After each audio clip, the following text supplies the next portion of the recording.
At the hole where he went in, Red-Eye called to Wrinkleskin, "Hear what little Red-Eye saith, Nag, come up and dance with death. Eye to eye and head to head, keep the measure, Nag. This shall end when one is dead, at thy pleasure, Nag. Turn for turn and twist for twist, run and hide thee, Nag. Ha! The hooded death has missed, woe betide thee, Nag." This is the story of the great war that Rikki-Tikki-Tavi fought single-handed through the bathrooms of the big bungalow in Sagowli cantonment. Darzee, the tailor bird, helped him, and Chuchundra, the muskrat, who never comes out into the middle of the floor but always creeps around by the wall, gave him advice, but Rikki-Tikki did the real fighting. He was a mongoose, rather like a little cat in his fur and his tail, but quite like a weasel in his head and his habits. His eyes and the end of his restless nose were pink. He could scratch himself anywhere he pleased, with any leg, front or back, that he chose to use. He could fluff up his tail till it looked like a bottle brush, and his war cry, as he scuttled through the long grass, was "Rikki-Tikki-Tikki-Tikki-Tick." One day, a high summer flood washed him out of the burrow where he lived with his father and mother, and carried him kicking and clucking down a roadside ditch. He found a little wisp of grass floating there and clung to it till he lost his senses. When he revived, he was lying in the hot sun on the middle of a garden path, very draggled indeed, and a small boy was saying, "Here's a dead mongoose, let's have a funeral." "No," his mother said, "let's take him in and dry him. Perhaps he isn't really dead." They took him into the house, and a big man picked him up between his finger and thumb and said he was not dead, but half choked. So they wrapped him in cotton wool and warmed him, and he opened his eyes and sneezed. "Now," said the big man, he was an Englishman who had just moved into the bungalow, "don't frighten him, and he will see what he'll do." It was the hardest thing in the world to frighten a mongoose, because he is eaten up from nose to tail with curiosity. The motto of all the mongoose family is, "Run and find out," and Rikki-Tikki was a true mongoose. He looked at the cotton wool, decided that it was not good to eat, ran all around the table, sat up and put his fur in order, scratched himself, and jumped on the small boy's shoulder.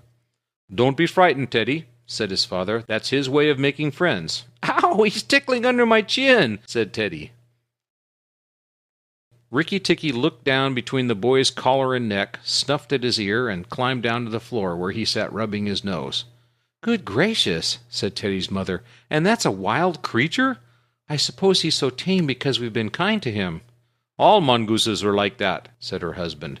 "If Teddy doesn't pick him up by the tail or try to put him in a cage, he'll run in and out of the house all day long. Let's give him something to eat."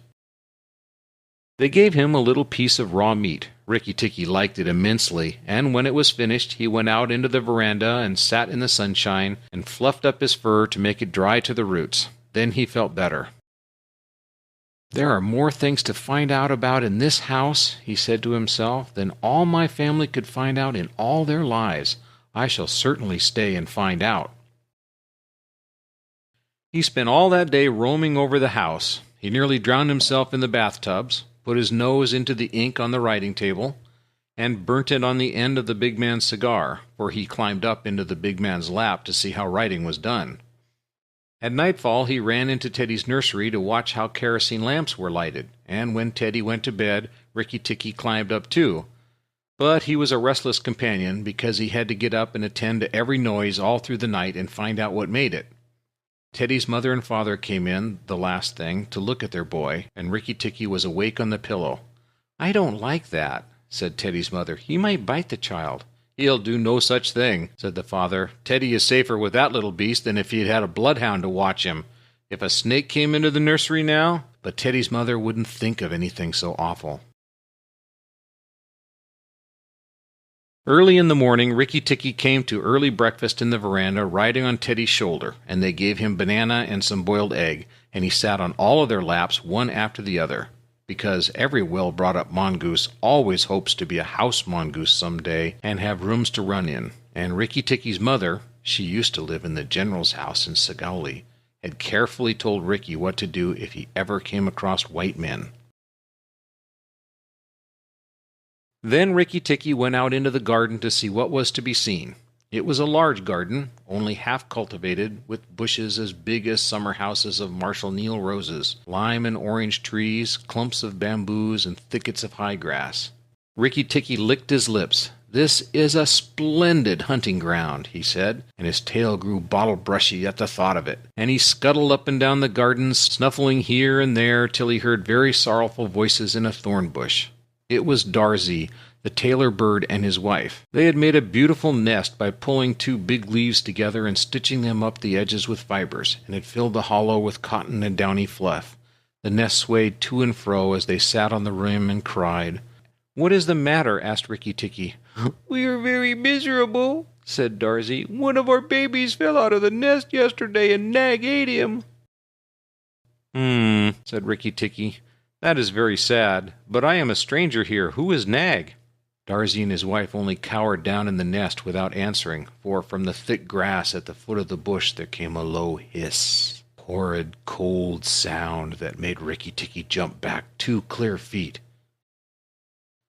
Then, inch by inch, out of the grass rose up the head and spread hood of Nag, the big black cobra, and he was 5 feet long from tongue to tail. When he had lifted 1/3 of himself clear of the ground, he stayed balancing to and fro, exactly as a dandelion tuft balances in the wind, and he looked at Rikki Tikki with the wicked snake's eyes that never change their expression, whatever the snake may be thinking of. "Who is Nag?" said he. "I am Nag. The great god Brahm put his mark upon all of our people when the first cobra spread his hood to keep the sun off Brahm as he slept. Look and be afraid." He spread out his hood more than ever, and Rikki Tikki saw the spectacle mark on the back of it that looks exactly like the eye part of a hook and eye fastening. He was afraid, for a minute. But it is impossible for a mongoose to stay frightened for any length of time, and though Rikki Tikki had never met a live cobra before, his mother had fed him on dead ones, and he knew that all a grown mongoose's business in life was to fight and eat snakes. Nag knew that too, and at the bottom of his cold heart he was afraid. "Well," said Rikki Tikki, and his tail began to fluff up again, "marks or no marks, do you think it is right for you to eat fledglings out of a nest?" Nag was thinking to himself, and watching the least little movement in the grass behind Rikki Tikki. He knew that mongooses in the garden meant death sooner or later for him and his family, but he wanted Rikki Tikki off his guard, so he dropped his head a little and put it to one side. "Let us talk," he said. "You eat eggs. Why should I not eat birds?" "Behind you! Look behind you!" sang Darzee. Rikki Tikki knew better than to waste time in staring. He jumped up in the air as high as he could go, and just under him whizzed by the head of Nagina, Nag's wicked wife. She had crept up behind him as he was talking to make an end of him, and he heard her savage hiss as the stroke missed.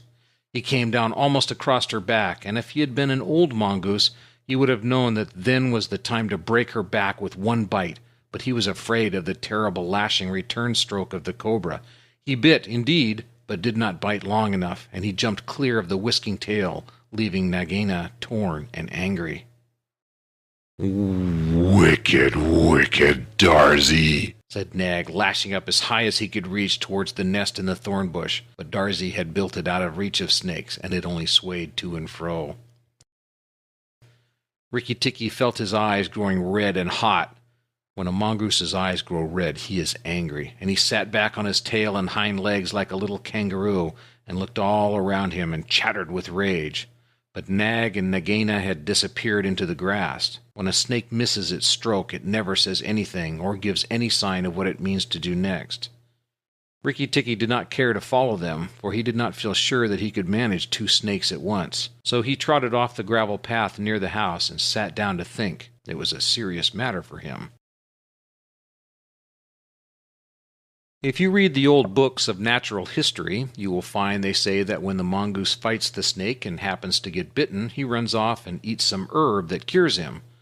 This is not true. The victory is only a matter of quickness of eye and quickness of foot. Snakes blow against mongooses jump. and as no eye can follow the motion of a snake's head when it strikes, that makes things much more wonderful than any magic herb. Rikki Tikki knew that he was a young mongoose, and it made him all the more pleased to think that he had managed to escape a blow from behind. It gave him confidence in himself, and when Teddy came running down the path, Rikki Tikki was ready to be petted. But just as Teddy was stooping, something flinched a little in the dust, and a tiny voice said, "Be careful, I am Death." It was Karait, the dusty brown snakeling that lies for choice on the dusty earth, and his bite is as dangerous as the cobra's. But he is so small that nobody thinks of him, and so he does the more harm to people. Rikki Tikki's eyes grew red again, and he danced up to Karait with the peculiar rocking, swaying motion that he had inherited from his family. It looks very funny, but it is so perfectly balanced a gait that you can fly off from it at any angle you please, and in dealing with snakes this is an advantage. If Rikki Tikki had only known, he was doing a much more dangerous thing than fighting Nag, for Karait is so small and can turn so quickly that unless Rikki bit him close to the back of the head, he would get the return stroke in his eye or lip. But Rikki did not know. His eyes were all red, and he rocked back and forth, looking for a good place to hold. Karait struck out. Rikki jumped sideways and tried to run in, but the wicked little dusty gray head lashed within a fraction of his shoulder, and he had to jump over the body, and the head followed his heels close. Teddy shouted to the house, "Oh, look here, our mongoose is killing a snake!" And Rikki Tikki heard a scream from Teddy's mother. His father ran out with a stick, but by the time he came up, Karait had lunged out once too far, and Rikki Tikki had sprung, jumping on the snake's back, dropped his head far between his forelegs, bitten as high up the back as he could get a hold, and rolled away. That bite paralyzed Karait, and Rikki Tikki was just going to eat him from the tail, after the custom of his family at dinner, when he remembered that a full meal makes a slow mongoose, and if he wanted all of his strength and quickness ready, he must keep himself thin. He went away for a dust bath under the castor oil bushes, while Teddy's father beat the dead Karait. "What's the use of that?" thought Rikki Tikki. "I have settled it all." And then Teddy's mother picked him up from the dust and hugged him, crying that he had saved Teddy from death, and Teddy's father said that he was a providence, and Teddy looked on with big scared eyes. Rikki Tikki was rather amused at all the fuss, which of course he did not understand. Teddy's mother might just as well have petted Teddy for playing in the dust. Rikki was thoroughly enjoying himself. That night at dinner, walking to and fro among the wine glasses on the table, he could have stuffed himself 3 times over with the nice things. But he remembered Nag and Nagaina, and though it was very pleasant to be patted and petted by Teddy's mother and to sit on Teddy's shoulders, his eyes would get red from time to time, and he would go off into his long war cry, a rick-tick-tick-tick-tick-tick. Teddy carried him off to bed and insisted on Rikki Tikki sleeping under his chin.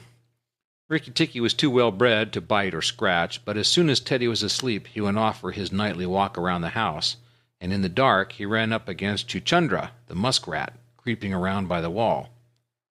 Chuchundra is a broken-hearted little beast. He whimpers and cheeps all the night, trying to make up his mind to run into the middle of the room, but he never gets there. "Oh, don't kill me," said Chuchundra, almost weeping. "Rikki Tikki, don't kill me." "Do you think a snake killer kills muskrats?" said Rikki Tikki scornfully. "Those who kill snakes get killed by snakes," said Chuchundra more sorrowfully than ever. "And how am I to be sure that Nag won't mistake me for you some dark night?" "There's not the least danger," said Rikki Tikki, "but Nag is in the garden, and I know you don't go there." "My cousin Chua the rat told me," said Chuchundra, and then she stopped. "Told you what?" "Hush! Nag is everywhere. Rikki Tikki, you should have talked to Chua in the garden." "I didn't, so you must tell me. Quick, Chuchundra, or I'll bite you." Chuchundra sat down and cried till the tears rolled off his whiskers. "I'm a very poor man," he sobbed. "I never had spirit enough to run out into the middle of the room. Hush, I mustn't tell you anything. Can't you hear, Rikki Tikki?" Rikki Tikki listened. The house was as still. But he thought he could just catch the faintest scratch in the world. A noise as faint as that of a wasp walking on a window pane. Dry scratch of a snake's scales on brickwork. "That's Nag or Nagaina," he said to himself, "and he is crawling into the bathroom sluice. You are right, Chuchundra. I should have talked to Chua." He stole off to Teddy's bathroom, but there was nothing there, and then to Teddy's mother's bathroom. At the bottom of the smooth plaster wall there was a brick pulled out to make a sluice for the bath water, and as Rikki Tikki stole in by the masonry curb where the bath is put, he heard Nag and Nagaina whispering together outside in the moonlight. "The house is emptied of people," said Nagaina to her husband. "He will have to go away, and then the garden will be our own again. Go in quietly, and remember that the big man who killed Karait is the first one to bite. Then come out and tell me, and we will hunt for Rikki Tikki together." "But are you sure there is anything to be gained by killing the people?" asked Nag. "Everything. When there are no people in the bungalow, did we have any mongoose in the garden? So long as the bungalow is empty, we are king and queen of the garden. And remember that as soon as our eggs in the melon bed hatch, as they may tomorrow, children will need room and quiet." "I had not thought of that," said Nag. "I will go, but there is no need that we should hunt for Rikki Tikki afterward. I will kill the big man and his wife and the child if I can, and come away quietly. Then the bungalow will be empty, and Rikki Tikki will go."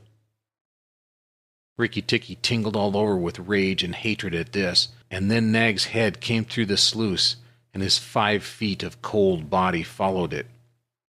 Angry as he was, Rikki Tikki was very frightened as he saw the size of the big cobra.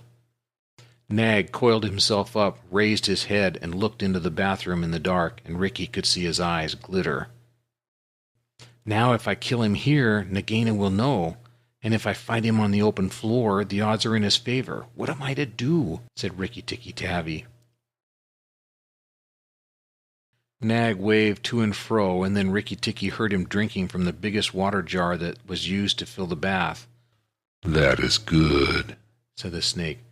"Now when Karait was killed, the big man had a stick. He may have that stick still, but when he comes in to bathe in the morning, he will not have a stick. I shall wait here until he comes. Nagaina, do you hear me? I shall wait here in the cool till daytime."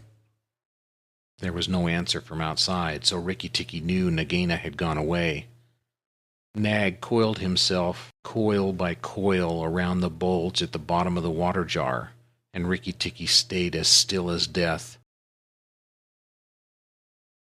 After an hour, he began to move, muscle by muscle, toward the jar.